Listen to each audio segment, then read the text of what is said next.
नमस्कार। Between the lines with निरुंजन में आपका स्वागत है। आज हम बात करेंगे नवनीत सहगल की। आखिर नवनीत सहगल जो अचानक सत्ता के केंद्र में पहुंचे, प्रसार भारती के चेयरमैन बन गए और इस्तीफा क्यों देना पड़ा, इस्तीफे के पीछे की कहानी क्या है, ये जानना जरूरी है। क्योंकि कई लोग तरह तरह की चीजें चला रहे हैं। आप सोशल मीडिया पे, यूट्यूब पे चीजें चल रही हैं। फिर वही जो चलाते हैं कि नहीं, हिरेन जोशी से जुड़े होने के कारण ये गिर रहा है, हिरेन जोशी भी ऑफिस नहीं जा रहे हैं। और फिर सुधार कर रहे हैं कि नहीं नहीं, हिरेन जोशी तो अभी बने हुए हैं, कोई दिक्कत नहीं उनको है, लेकिन हाँ, नवनीत सहगल चले गए हैं। तमाम तरह के कयास और जो एक होता है जो सरकार पे जो हमले करने वाली बातें हैं कि कुछ भी मनगढ़ंत बोलो, बनाओ और बताना शुरू कर दो, उससे बचने की जरूरत है। और सचमुच में क्या हुआ ये जानना जरूरी है। और बहुत कुछ अभी अंदर है, फाइलों में दबा हुआ है, धीरे धीरे आएंगी, लेकिन अभी जितनी बातें आई हैं वो भी काफी महत्वपूर्ण है, उसको भी समझना जरूरी है। और नवनीत सहगल जैसे व्यक्ति से कि 1988 बैच के आईएएस अधिकारी और सबके आंखों के तारे रहे। उनको कहा जाता है कि मैन ऑफ ऑल सीजन्स, मतलब सभी मौसम में सदाबहार आदमी, चाहे मुलायम सिंह यादव हो, चाहे मायावती हो, चाहे योगी आदित्यनाथ हो। मतलब मीडिया तो लगभग 18-19 साल तक देखते रहे। योगी आदित्यनाथ के समय में तो प्रिंसिपल सेक्रेटरी मीडिया भी रहे वो। और मतलब समझ सकते हैं कि पूरा का पूरा सरकार का जो प्रचार प्रसार, जो सूचना का आदान प्रदान अखबारों में क्या छप रहा है, टीवी पे क्या चल रहा है, सोशल मीडिया पे क्या चल रहा है, सब कुछ वो नियंत्रित करते रहे। और चूंकि इतना लंबा उनका अनुभव था और उन्हीं अनुभवों के कारण अचानक लोकसभा चुनाव के पहले, मतलब लोकसभा चुनाव अप्रैल में शुरू हुआ था और मार्च में उनको जो है प्रसार भारती का अध्यक्ष बना दिया गया। जबकि उसके पहले 4 साल तक वो अध्यक्ष का पद खाली था और बनाया गया तो लगा कि भाई उत्तर प्रदेश से आके और अचानक इतने बड़े पद पे आ गए हैं।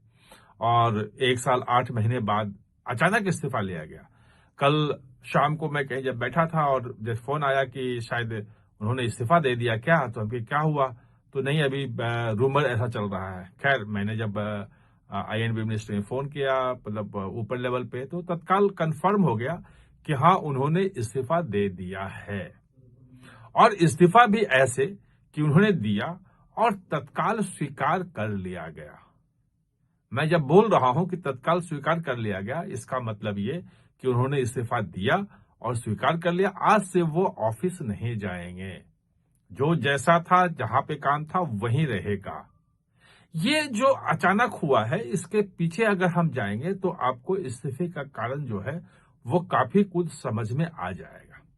जैसे उनके लोग वैसे प्रसारित कर रहे हैं कि उनको कुछ बहुत बड़ा पद दिया जाना है, उनको राज्यपाल कहीं का बनाया जाना है, उनकी बातचीत हो गई। तो भाई, राज्यपाल जब बनाया जाना होता है तो वो अगले साल 27 में उनका पूरा हो रहा था, मार्च में 3 साल का कार्यक्रम होता है, कार्यकाल 3 साल के लिए उनकी नियुक्ति हुई थी, तो मार्च 27 में ही बन सकते थे। इस्तीफा देकर बनने की जरूरत नहीं थी कि कहीं का राज्यपाल बनाया जाए उनको। और अगर वो बात होती भी तो एक दिन इस्तीफा देते, 2-4 दिन बाद फिर विचार करके फिर वो उनको कहा जाता है कि अभी आप पद पे बने रहें, फिर छोड़ा जाए। मतलब शाम को खबर आई और 15 मिनट के अंदर ही आ गया कि हाँ भाई, इस्तीफा स्वीकार भी हो गया है। इसका मतलब कि राज्यपाल और राज्यसभा में भेजने की बात, ये सारी बातें कहीं से नहीं है। एक और भी रूमर आया, मेरे पास फोन आया, बहुत सारे लोगों के उत्तर प्रदेश से फोन आए और उन्होंने कहा कि चूंकि जेपी ग्रुप के खिलाफ जो है जांच हो रही है ईडी की और मनोज गौर अरेस्टेड हैं और इनके कहीं ना कहीं से उनके साथ भी संबंध थे और उनका जो बहुत करीबी रहे हैं, तो शायद ईडी की जांच में ऐसा कुछ आया हो। मैंने पता किया ईडी में कि ऐसा कुछ जांच में आया है क्या, तो अभी तक तो आया नहीं है। जयप्रकाश गौर के बहुत लोगों से, जेपी ग्रुप के बहुत बड़े बड़े लोगों से बहुत करीबी संबंध थे और वो सब जांच में आ रहे हैं, लेकिन सारे संबंध आपराधिक हों और या आपराधिक होने के सबूत हों, ऐसा नहीं होता है।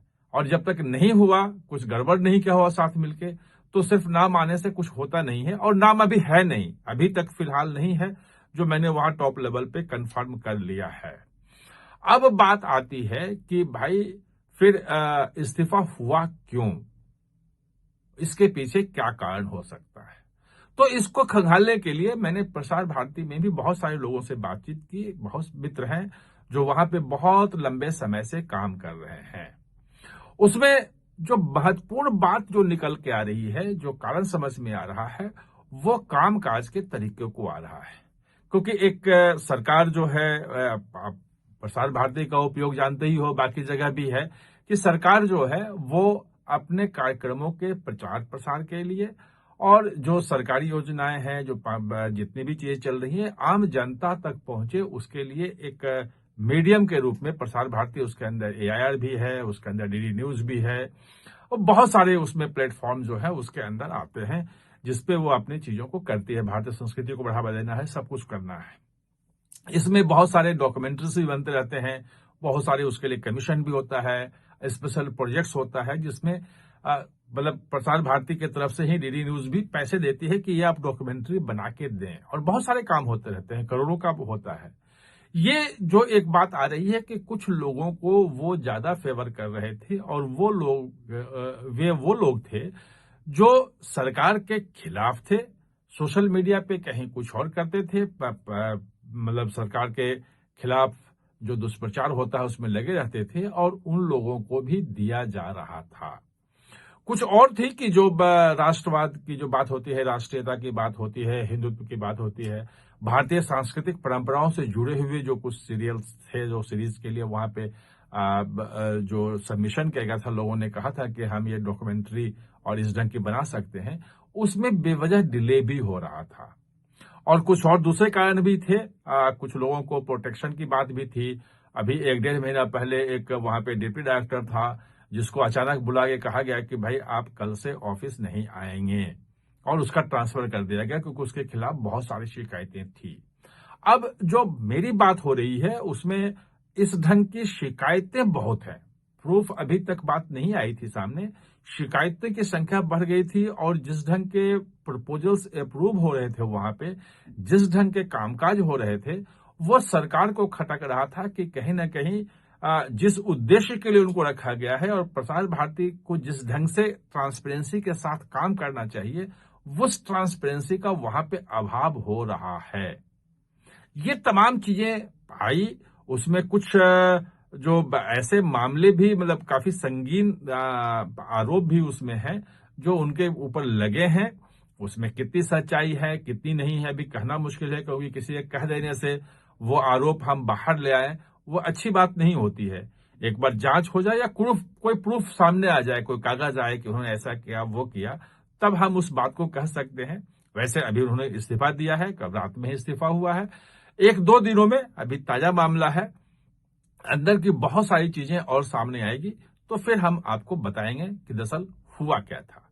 आप हमारे साथ जुड़े, इसके लिए बहुत बहुत धन्यवाद। और हाँ, चैनल को सब्सक्राइब करना ना भूलें, इसका बेल आइकन दबाएं ताकि नया वीडियो कोई भी आए तो उसका नोटिफिकेशन समय पे